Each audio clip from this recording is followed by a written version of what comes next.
Now we're moving on to biochemistry, basic biochemistry, and we're going to talk about the four classes of biological molecules, the things you eat every day.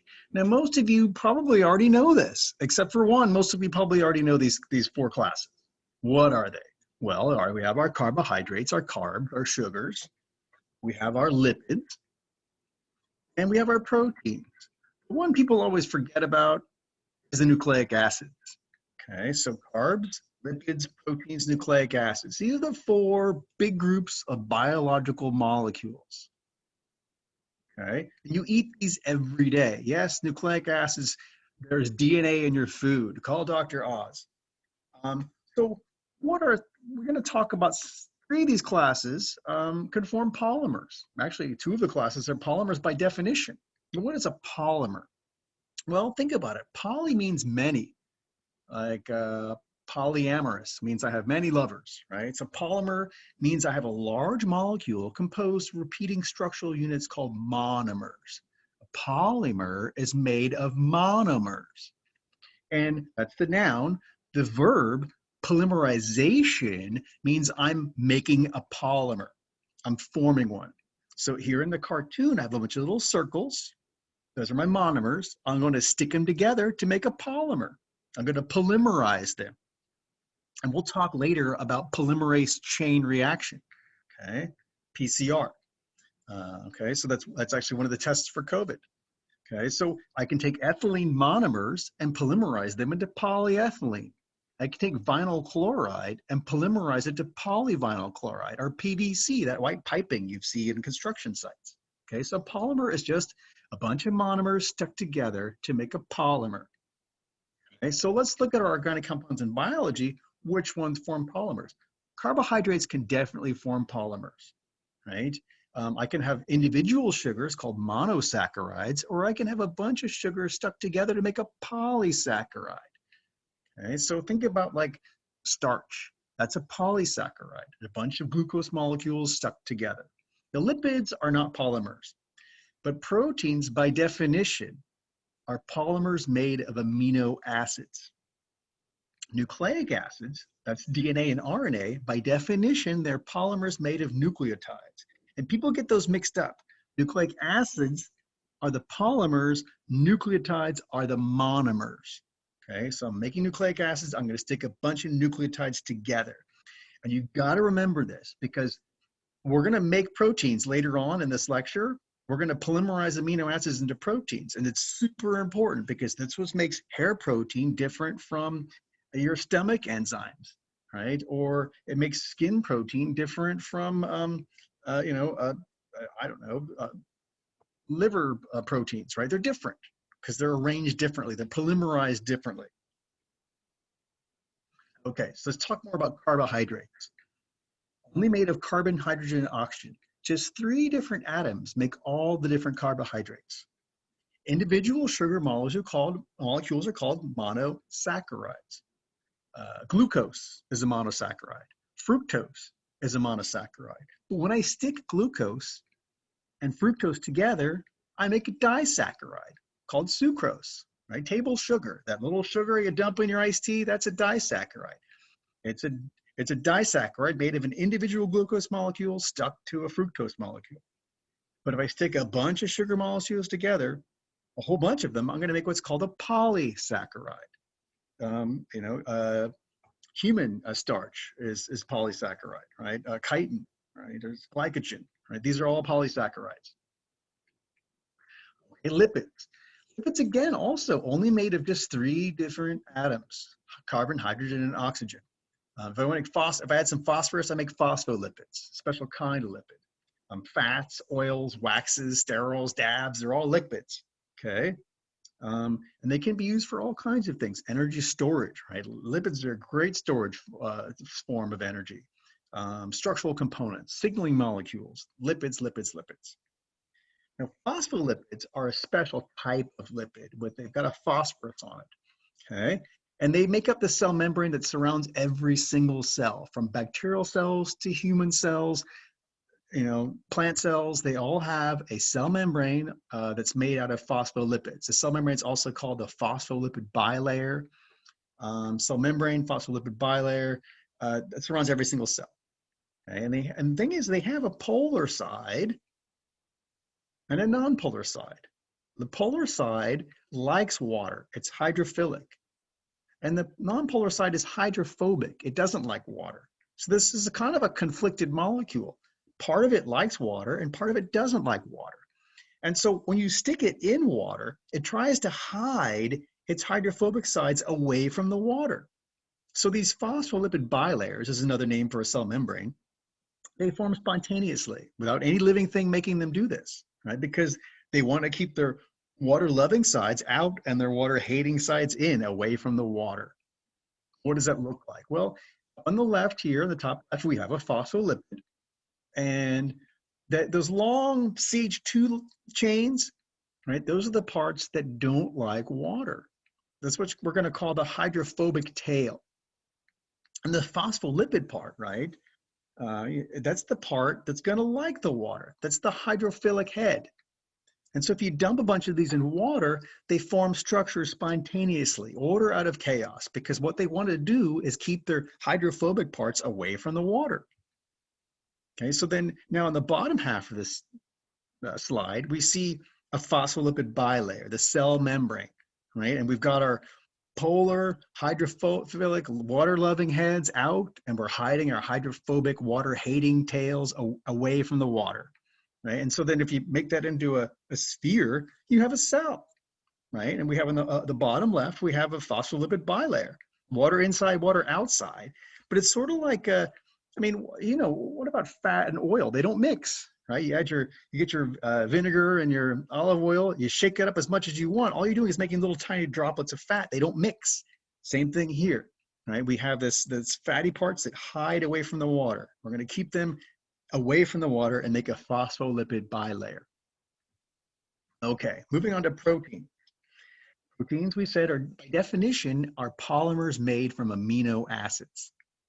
And protein's pretty awesome because it can do things, right? We're going to have enzymes. We're going to talk about at the end of this lecture that make chemical reactions go, right? So that's what I mean by protein can doing things. It actually can make chemical reactions happen. They can move, make chemical reactions happen. Proteins are very interesting for that. In biology, proteins have many, many different functions. Enzymes are usually, but not always, proteins. We're going to get to RNA and we'll realize that RNA can both store information and make chemical reactions happen. But you are the summation of your enzyme activity. You really are. Okay, we're going to talk about enzymes later on in this lecture. Okay, so we said proteins are a polymer made of amino acids. What's an amino acid? Well, it has the amino group with the nitrogen, and it has an acid group that has a carboxylic acid. Okay, so an amino group stuck to a carboxyl group. Every amino acid has this part, right? Every amino acid has the amino group and the carboxyl group. What makes amino acids different from each other is this side group that's unique to each amino acid. That's what makes a valine, a serine, a threonine, a threonine is the side chain. Every amino acid has this boring amino group and carboxyl group. Those don't really matter. They're all the same, but the side groups are different. And that gives each amino acid its unique character, right? And then you have hydrophobic amino acids and hydrophilic amino acids. So if you're a protein and you're a polymer of amino acids, you might try to keep your hydrophilic ones on the outside of the protein when you fold it and keep your hydrophobic ones on the inside. Right, so it's super important, the identity of each amino acid and where it's put in the polymer determines the shape of the protein. The shape of the protein determines the function of the protein. We'll get more into that later as well. Okay, so amino acids, amino group, an acid group, boring part, side chain, interesting part. So just for fun, here's, which I didn't put into your slides that I give you, so you don't have to know it, but just for fun, we're going to look at all of the amino acids. As an aside, I have more slides in these demonstrations that I give you to study from, that I post on the Canvas. That's okay. You don't need to know this. I'm just giving it to you for extra information here, right? And we're just looking at all the different amino acids, the 20 plus amino acids that are used in biology. Okay, and we We have positively charged ones, negatively charged ones. We have polar ones. We have non-polar ones. And this is this is side chains that make them different from each other, right? Everybody has that boring amino and acid part, but in kind of pink here that's shaded, that shows you the different side chains and what makes them different from each other.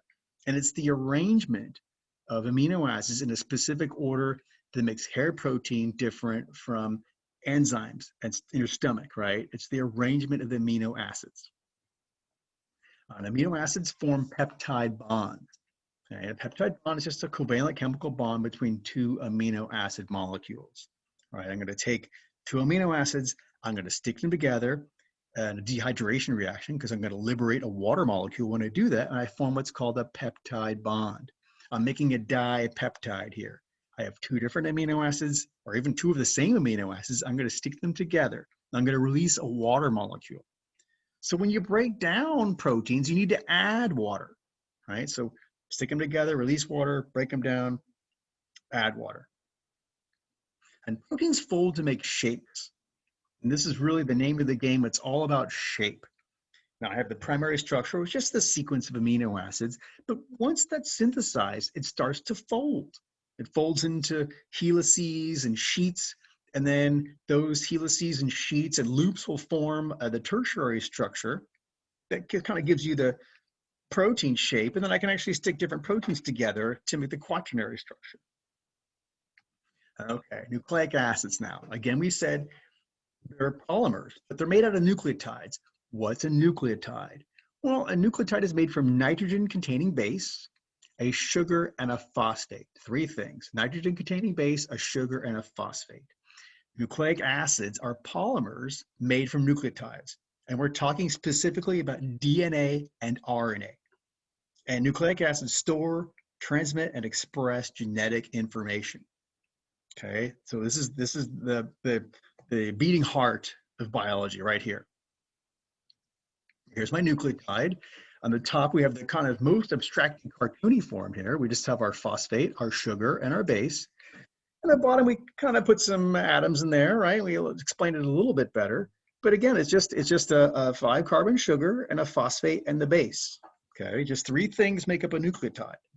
And I can stick those together, though, to make a nucleic acid.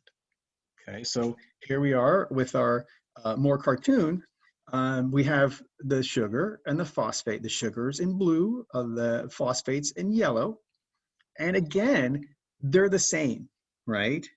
They're the same. The sugar and the phosphate are boring. They're the same. Just like our amino group and our carboxyl group and our proteins, the sugars and phosphates, we can abstract them away because it's really the bases that matter. The order of the bases are going to spell information in biology. Sugar, phosphate, who cares? Those are boring. But the bases, that's where the information is. So on the left, we have a single strand of DNA. And on the right, we've actually put two strands together, right, to make the double helix of DNA. And note that we have base pairs in there. We have the A base pairing with the T and the G base pairing with the C. That's how it almost always works. 99.99% of the time, AT base pairs and GC base pairs. Okay, and then they stick together through hydrogen bonding to make a double helix of DNA. The DNA, we said, is a nucleic acid polymer. Right? I'm going to take a bunch of nucleotides and stick them together. The monomers are going to be 4 nucleotides with the different bases, A, G, C, and T. Okay, don't worry about the adenine, guanine, cytosine. We don't need to know that. We're just A, G, C, and T. That's fine. DNA can store information, but that's all it can do. DNA is pretty boring, actually. It evolved last in the hierarchy of biology. RNA evolved first, proteins evolved second, DNA evolved last. It's just a storage molecule. That's all it does. You see people with shirts, DNA is the molecule of life, DNA is just life. No, it's not actually. It's just a storage molecule. That's all it does. It's very stable. And people work on it and talk about it a lot because it's easy to work with. Our tools influence our thoughts. But all it does is store information. Can't do anything else for the most part. We'll see in this class, though, a couple exceptions to that rule. Microbiology is weird, and we'll see DNA having a structural role as well. But 99% of the time in biology, all it does is store information. Okay. Here's my nucleotide again, right? This is a nitrogenous base on the upper right there, A, G, C, or T. And then we have our phosphate group, and then we have our base, a sugar, right? So sugar, phosphate, and base, okay? That's where we got our little blue and yellow cartoon in the previous slide. Okay, we're gonna stick those together, right? We have our sugar phosphate backbone in blue and yellow, and that's boring. So we're just gonna make a little blue and yellow red in there. But the bases are what matter, the base pairs, the AT base pairs and the GC base pairs. That's the business end of DNA. Now, RNA is also a nucleic acid polymer, probably the first self-replicating molecule in the history of life. Okay, and it has the 4 nucleotides at bases A, G, C, and U. Right, the T base evolved later. And what's cool about RNA, it's why it was the first, because it can both store information and catalyze reactions. And we'll see when we get to making proteins, the machinery that actually makes proteins is actually RNA. Right? So you need RNA to make proteins because RNA came first. It's a slightly different structure than DNA, but can form many shapes. And if you can make shapes, you can do things. And some of these shapes can actually catalyze reactions. There are ribozymes that make chemical reactions happen or make them happen more quickly. And we said before, it's probably the first self-replicating molecule. The RNA world existed first, then proteins evolved, then DNA evolved as a very stable storage molecule. And there's a little cartoon here. We have RNA on the panel on the left. We have RNA on the far left here. It's shown as single-stranded, but there's double-stranded RNA as well. And we have the different bases. And then on the right, we have DNA in a double helix. And then we just have the different, the C's are the same, the G's are the same, the A's are the same, but then the U's and T's are different. But if you look at it, kind of all the difference between the U and the T is that the T has a little methyl group, a CH3 stuck on it. That's because of DNA repair, probably.